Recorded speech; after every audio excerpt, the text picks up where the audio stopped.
শুরু করি মেইনলি হচ্ছে জানি এখন কালার ফিজিক্স তো আমরা হচ্ছে কালার মেজারমেন্ট আসলে কিভাবে করে থাকি হ্যাঁ কালার মেজারমেন্টের জন্য আমরা খুব দুইটা পপুলার এই হচ্ছে আমাদের কালার ইমিটার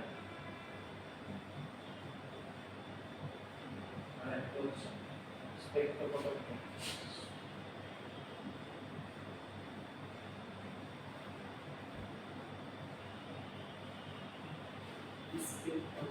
স্পেকট্রোফটোমিটার আমরা হচ্ছে মানে মিডটার্মের আগে মিডটার্মের সিলেবাসে কিন্তু আসলে কালার ইমিটারটা কিভাবে আসলে কাজ করে সেটার ডিটেইলস পড়েছি হ্যাঁ তো স্পেকট্রোফটোমিটারটা আসলে আমরা ওইভাবে পড়া হয়নি স্পেকট্রোফটোমিটারটা আসলে আমরা পড়বো স্পেকট্রোফটোমিটার আর কালার মিটার দুইটাই হচ্ছে আমরা কালার মেজার করার এটা খুব গুরুত্বপূর্ণ ইকুইপমেন্ট এর মধ্যে হচ্ছে কালার মিটারটা হচ্ছে সর্বপ্রথম আসলে আবিষ্কৃত হয় এটাকে সেজন্য কালার মেজারমেন্টের জন্য পায়োনিয়ার মেশিন বলা হয় না পায়োনিয়ার একটা ডিভাইস বলা হয় বা টেকনিক বলা হয় স্পেকট্রোফটোমিটার নিয়ে আসলে আমরা পড়বো স্পেকট্রোফটোমিটার আসলে ঠিক কি প্রসেসে আসলে ইয়াটা করে কি বলে কালার মেজার করে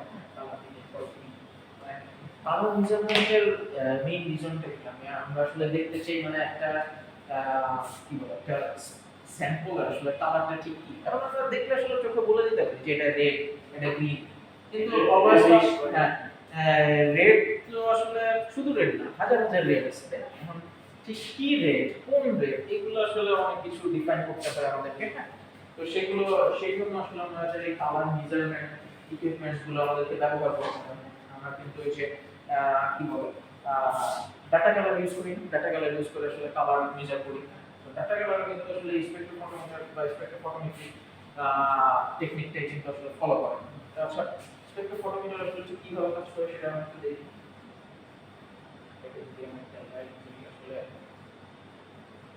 তো এই জানাই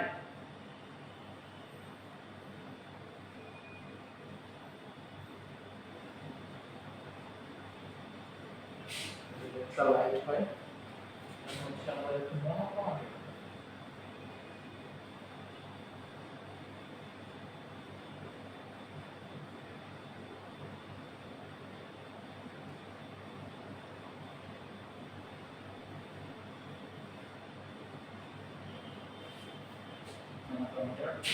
and sample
মেইনলি এটা হচ্ছে আমাদের একটা আমরা কিভাবে আসলে স্পেকট্রোফটোমিটার আসলে কিভাবে কাজ করে স্পেকট্রোফটোমিটার আসলে কিভাবে কাজ করে সেটা আর কি তো লাইট সোর্স থেকে হচ্ছে মানে বললাম এটা একটা টিউবলাইট বা কিছু হ্যাঁ তো টিউবলাইট বা এই ধরনের টিউবলাইট যখন জ্বলে তখন তো আসলে সাদা কালার দেখতে পাই সাদা রং দেখতে পাই লাইটেতে কিন্তু লাইটের সাদা রং আসলে কখন যখন হচ্ছে সাতটা কালার যে মেইন কালারগুলো আছে লাইটের যে মেইন কালারগুলো আছে ভিজিবল লাইটের মধ্যে ভিজিবল স্পেকট্রামে সেই সাদা কালার যখন একই সাথে নির্গত হয় তখন আসলে আমরা সাদা কালার দেখতে পাই। কিন্তু আমাদের হচ্ছে যখন স্যাম্পলের কালার ডিটেক্ট করব তখন আসলে আমাদের মনোক্রোমাটিক লাইট দরকার। হ্যাঁ, মনোক্রোমাটিক লাইট দরকার।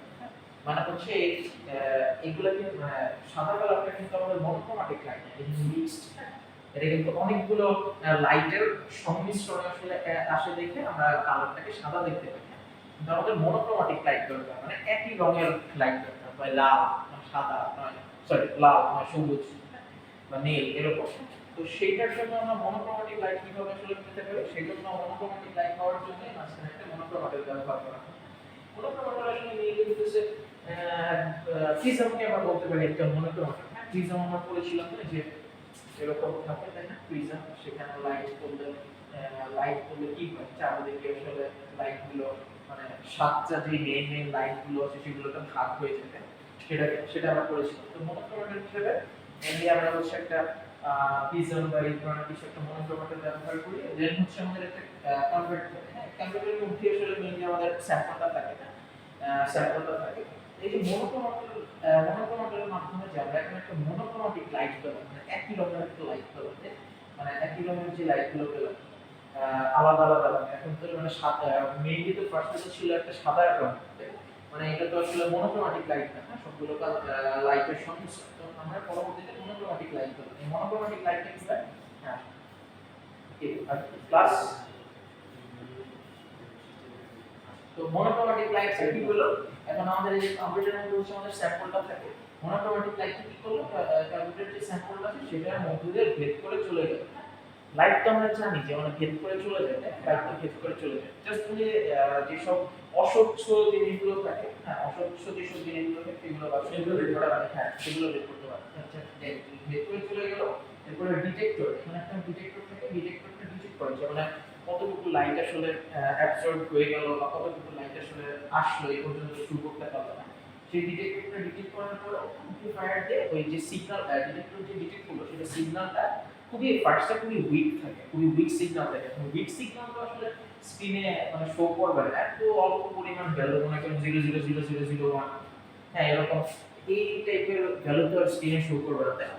এটাকে আর একটু বড় করতে হবে, সেই জন্য একটা অ্যাম্প্লিফায়ার আমরা ইউজ করি। অ্যাম্প্লিফায়ারটা এই ডিটেক্টর যে ডিটেক্ট করলো, ভ্যালুটা ডিটেক্ট করলো, সেই ভ্যালুটাকে আর একটু বাড়ায় দেওয়ার ফলে আমরা পরবর্তীতে স্ক্রিনে আসলে আমরা ভ্যালুটা দেখতে পাই। ভ্যালু দেখতে পাওয়া মানে হচ্ছে মানে আমাদের কি কালার সেটা আমরা দেখতে পাচ্ছি, এটা এই কালার না এটা রেড কালার নাকি গ্রিন কালার, হ্যাঁ, সেটা আর কি দেখতে পাই। এই যে আমাদের প্রসেসটা যদি মানে আমাদের স্লাইডে যেভাবে লেখা আছে যদি একটু পড়ি, the monochromatic light is obtained by allowing the beam of light to pass through a prism or diffraction grating.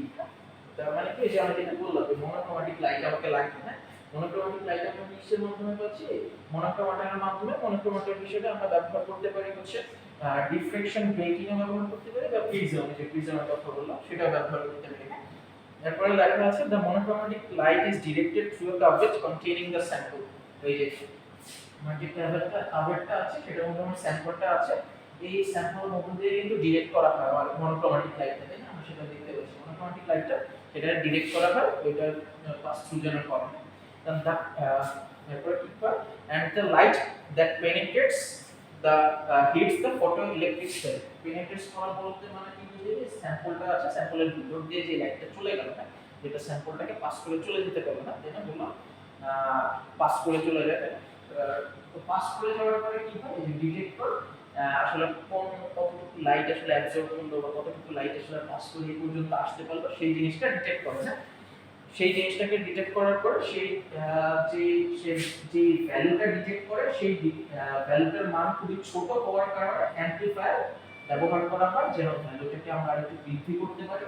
আর ভ্যালুটা বৃদ্ধি করার কারণে আমরা হচ্ছে স্ক্রিনে আলটিমেটলি আমাদের যে কালার সেটা আমরা দেখতে পাই, না? সেই কালারটা আমরা দেখতে পাই। তো মেইনলি স্পেকট্রোফটোমিটার এইভাবেই কাজ করে, হ্যাঁ, স্পেকট্রোফটোমিটার এইভাবেই কাজ করে। আচ্ছা, then we can read the absorbance of the আসলে আমরা ঠিক লাইট কতটুকু অ্যাবসর্ব করলো, না সেটা আমরা লাস্ট পর্যন্ত আসলে দেখতে পাই, কালারটা আসলে কি, হ্যাঁ, সেটাই আর কি আমরা দেখতে পাই। তো কি কি ফ্যাক্টর আসলে এখানে ইম্পর্টেন্ট, মানে এই স্পেকট্রোফটোমিটারের ক্ষেত্রে, স্পেকট্রোফটোমিটারের ক্ষেত্রে আসলে কোন ফ্যাক্টরগুলো খুব ইনফ্লুয়েন্সিয়াল হয়ে থাকে, সেই ফ্যাক্টরগুলো আমরা আলোচনা করি।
অ্যাঙ্গেল অফ ইলুমিনেশন বলতে আসলে আমরা কি বুঝাচ্ছি, যে আমার আলো, যে আলোটা মানে লাইট সোর্স থেকে যে আলোটা আসতেছে সেটা ঠিক কত ডিগ্রি অ্যাঙ্গেলে আসলে আসতেছে, হ্যাঁ সেই সেটা খুবই গুরুত্বপূর্ণ। সাধারণত অপটিমাম যে অপটিমাম যে পজিশনটা সেটা হচ্ছে স্যাম্পল সারফেস থেকে আর ডিটেক্টরের মধ্যে মানে 45 ডিগ্রি একটা অ্যাঙ্গেল তৈরি হবে, হ্যাঁ 45 থেকে জিরোর মধ্যে, মানে 0 থেকে 45 ডিগ্রির মধ্যে 0 অথবা 45 ডিগ্রি এই একটা অ্যাঙ্গেল তৈরি করবে। এটা হচ্ছে মানে অ্যাঙ্গেল অফ ইলুমিনেশন খুবই গুরুত্বপূর্ণ। সে মানে অ্যাঙ্গেল অফ ইলুমিনেশনের সাথে ভ্যারি করে কিন্তু আমার কালারটাও আমার ভিন্ন ভিন্ন দেখতে পাই। এই যদি না নরমালি যদি চিন্তা করি, অনেক সময় দেখবেন কি আমি যদি কাপড়টা এইভাবে ধরি একটা কালার দেখবো, একটু যদি বাঁকায় ধরি একটু ভিন্ন কালার দেখা যায়।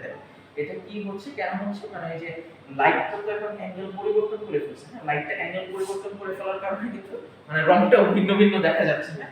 আমরা সেটাকে যখন সেটাকে এভাবে হ্যাঁ সে গান সাজাই, হ্যাঁ তখন আমরা কিন্তু একদম হ্যাঁ সেজন্য কিন্তু একদম সোজা করে দেখি, আমরা একদম সোজা করে বা 45 ডিগ্রি অ্যাঙ্গেলে দেখি, তাই না? এটা 40 একটু হালকা একটু বাঁকা 45 ডিগ্রি অ্যাঙ্গেলে দেখি, তাই না?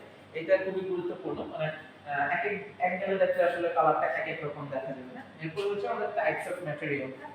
তো আমাদের যে স্যাম্পলটা আসলে আমরা কালার ডিটারমাইন করতে চাচ্ছি সেটা আসলে কি টাইপের ম্যাটেরিয়াল দিয়ে তৈরি সেটার উপরে কিন্তু অনেক কিছু ডিপেন্ড করে, হ্যাঁ আমরা মনে করি ট্রান্সপারেন্ট একটা ম্যাটেরিয়াল, একদম কালার ঠিক কালারই দেখতে পাবো। ফর এক্সাম্পল মানে পানির কোনো কালার আছে? কালার নেই, পানি কিন্তু কোনো কালার নেই, যে পিকচার রাখবে সেই পিকচারে কালার থাকবে। এটাই আর কি, মানে ম্যাটেরিয়ালস টাইপের উপর ডিপেন্ড করে আসলে কালার কি সেটা ভ্যারি করে। পানির কালার যদি আমি নির্ধারণ করতে যাই তাহলে পারবো না, মনে করেন নীল কালার আর এটা নীল পানি, বা লাল কালারের একটা পাত্রের মধ্যে আর এটা তো লাল, এটা কিন্তু কালার তো আসলে নির্ধারণ করা যাচ্ছে না, তাই? তো এই বিষয়টাও একটা গুরুত্বপূর্ণ একটা ইনফ্লুয়েন্সিং ফ্যাক্টর। দেন হচ্ছে পার্টিকেল সাইজ। আমরা যদি টপিকটা দেখতাম যেটার মধ্যে আসলে স্যাম্পল সহ থাকে, হ্যাঁ তো ওইখানে যদি আমরা পার্টিকেলগুলো ব্যবহার করি, পার্টিকেলগুলো কিন্তু আসলে মানে আলো কিন্তু সে স্ক্যাটার করতে পারে, হ্যাঁ লাইট যখন তার উপরে পড়ে সে কিন্তু লাইটগুলো স্ক্যাটার করে দেয়, হ্যাঁ তো এই পার্টিকেল সাইজ যত ছোট হয় স্ক্যাটারিং তত বাইরে যায়, হ্যাঁ পার্টিকেল সাইজ যত ছোট হয় স্ক্যাটারিং তত বেড়ে যায়, তখন কালারটা একটু ভিন্ন দেখায়। হ্যাঁ পার্টিকেল সাইজ যত বড় হয় তখন কালারটা অন্য রকম দেখাবে, কেন? কারণ তখন হচ্ছে স্ক্যাটারিংটা কম হবে না। তো এই তিনটা বিষয় খুবই গুরুত্বপূর্ণ। এছাড়াও আরো বেশ কিছু পয়েন্ট আছে, আমি একটু দেখি। হ্যাঁ তারপরে মনে করেন যে মানে যে যে হচ্ছে মানে স্পেকট্রোফোটোমিটার একটা আসলে মানে কি বলে একটা মেশিন, তাই না? স্পেকট্রোফোটোমিটার একটা মেশিন, তো হচ্ছে আমাদেরকে এটা খুবই মানে নিয়মিত ভাবে হচ্ছে এগুলোর কি বলে মেইনটেনেন্স করতে হয়, বা হচ্ছে এগুলোর যে ইরোড থাকে সেগুলোকে দূর করতে হয়। তো এগুলো যদি আমরা মনে করেন যে ভুলক্রমে কখনো না করে থাকি, মেইনটেনেন্স যদি করে না থাকি, তাহলে অনেক সময় নষ্ট হয়ে যেতেই পারে, মেশিন তো তাই। তখনও কিন্তু আমরা কিন্তু ভিন্ন ভিন্ন দেখতে পাই, মানে তখন কিন্তু মানে রেজাল্ট যেটা সেটা কিন্তু এক্সাক্ট হবে না, অ্যাকুরেট হবে না। তখন কিন্তু অ্যাকুরেসিতে একটা গোলমাল দেখা যাবে, তো সেটাও খুব একটা গুরুত্বপূর্ণ একটা ইনফ্লুয়েন্সিং ফ্যাক্টর। আচ্ছা, তো মোটামুটি আসলে এই স্পেকট্রোফোটোমিটারের যে মানে টেস্ট মেথডস গুলো আছে সেই মেথড গুলো মোটামুটি দুইটা মেথড খুবই পপুলার, যেমন হচ্ছে ASTM-D 2308,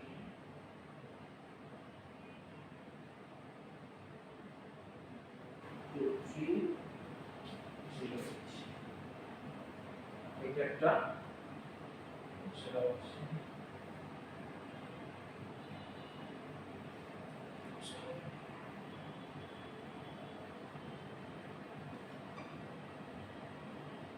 এই দুটো টেস্ট মেথড হচ্ছে খুবই পপুলার একটা টেস্ট মেথড স্পেকট্রোফটোমিটারের মাধ্যমে কালার ডিটারমাইন করার জন্য।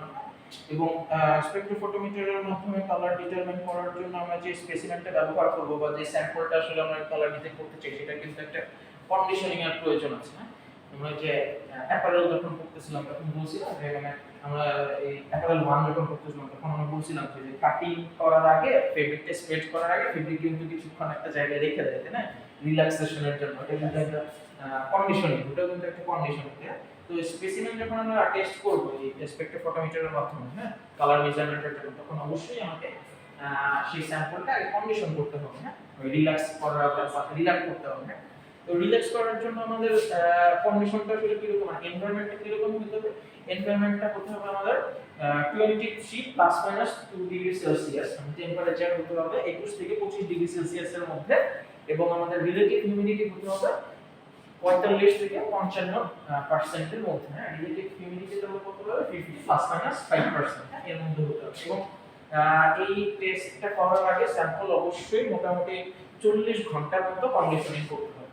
40 ঘন্টা আমরা স্প্রেডিং করার আগে কিন্তু এত সময় সাধারণত করি না, সাধারণত 24 ঘন্টার মধ্যে হয়েছে। আমরা অনেক কিছু মানে যেগুলো একটু ডেলিকেট সেগুলো একটু 24 ঘন্টা একটু বেশি করি, বা যেগুলো একটু মানে অত ডেলিকেট না যেসব ফেব্রিকগুলো, ওগুলো কিন্তু 6 ঘন্টা 7 ঘন্টা 8 ঘন্টা এরকম করে কিন্তু আমরা করে ফেলি। 6 থেকে 12 ঘন্টার মধ্যে ইউজুয়ালি কাটিং এর ক্ষেত্রে, স্প্রেডিং এর ক্ষেত্রে কন্ডিশনিং করে থাকি। কিন্তু যখন আমরা কালার মেজারমেন্ট করব তখন কিন্তু আমাদের কন্ডিশনিংটা অনেক বেশি ভ্যারি করতেছে, বলতে মানে অনেক বেশি সময় আসলে আমার লাগতেছে, প্রায় 40 ঘন্টা, অ্যাটলিস্ট 40 ঘন্টার মতো সময় লাগে, বা তার বেশিও লাগতে পারে। সেটা আসলে এই আমার কি টাইপ ম্যাটেরিয়াল আসলে আমি ব্যবহার করতেছি, হ্যাঁ, সেটার উপর ডিপেন্ড করে। আচ্ছা, তো এই ছিল মোটামুটি আমাদের আজকের পড়াশোনা। ইনশাআল্লাহ আমরা আগামী ক্লাসে হচ্ছে কালার মেজারমেন্টের আরেকটা টাইপ, আরেকটা ইম্পর্টেন্ট একটা বিষয় সম্পর্কে আমরা জানবো। সেটা হচ্ছে আমাদের লস, স্পেকুলার লস সম্পর্কে জানবো। স্পেকুলার লস বলতে আসলে মেইনলি আসলে একটা সারফেস আসলে ঠিক কতটুকু মানে চকচকে বা কতটুকু শাইনি, হ্যাঁ, সেই অ্যাপিয়ারেন্সটা আসলে কতটুকু, মানে একটা সারফেসের অ্যাপিয়ারেন্স আসলে কতটুকু শাইনি, সেই জিনিসটা আমরা মেজার করার চেষ্টা করি। না দেখছেন স্পেকুলার লস এটা। তো এটা সম্পর্কে আমরা জানবো ইনশাআল্লাহ নেক্সট ক্লাসে। আজকের ক্লাস আমাদের এই পর্যন্তই থাকবে। কোনো কোশ্চেন থাকলে করতে পারেন। কোনো কোশ্চেন?